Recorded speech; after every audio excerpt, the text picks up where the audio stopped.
Be happy gold channel ವೀಕ್ಷಕರಿಗೆ ಸ್ವಾಗತ.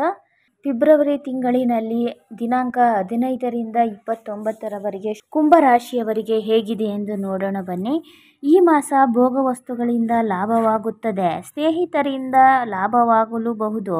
ಧನಲಾಭವೂ ಇದೆ. ಅಭಿವೃದ್ಧಿ ಹೊಂದುವಿರಿ. ವೈವಾಹಿಕ ಜೀವನ ಸುಖಮಯವಾಗಿರುತ್ತದೆ. ಪ್ರೇಮಿಗಳಿಗೆ ಉತ್ತಮವಾಗಿರುವುದು. ಅನಾವಶ್ಯಕ ಹಣ ವ್ಯಯ ಮಾಡುವಿರಿ. ಖರ್ಚು ಹೆಚ್ಚಾಗಬಹುದು. ತಾಳ್ಮೆ ಇರುತ್ತದೆ. ಕಣ್ಣಿನ ದೋಷದವರು ವೈದ್ಯರ ಸಲಹೆ ಪಡೆಯಿದ್ದಲ್ಲಿ ಒಳ್ಳೆಯದು. ಪ್ರಯಾಣ ಸುಖಕರವಾಗಿರುವುದಿಲ್ಲ. ಸಂಬಂಧಿಗಳೊಡನೆ ಜಗಳ ಸಂಭವಿಸಬಹುದು. ಗಣೇಶನ ಆರಾಧನೆಯನ್ನು ಮಾಡಿದರೆ ಯಶಸ್ಸು ದೊರೆಯುತ್ತದೆ.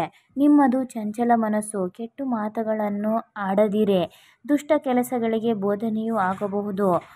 ವಕೀಲರಿಗೆ ಹಣದೊಂದಿಗೆ ಕೀರ್ತಿ ಪ್ರತಿಷ್ಠೆ ಲಭ್ಯವಾಗುತ್ತದೆ. ಸರ್ಕಾರಿ ನೌಕರರು, ವಿಶೇಷವಾಗಿ ಪೊಲೀಸ್ ಇಲಾಖೆಯವರು ವಿವಾದದಲ್ಲಿ ಸಿಲುಕುವರು. ಸಿದ್ಧ ಉಡುಪಿನ ವ್ಯಾಪಾರದಲ್ಲಿ ನಿರೀಕ್ಷೆಗೂ ಮೀರಿದ ಧನಲಾಭವಿರುತ್ತದೆ.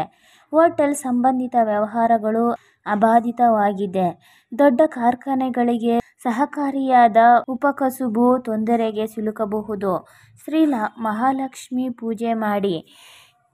ನೀವು ಯಾವಾಗಲೂ ಈ ಮಂತ್ರವನ್ನು ಪಠನೆ ಮಾಡಿ. ಓಂ ಗಂ ಗಣಪತಯೇ ನಮಃ.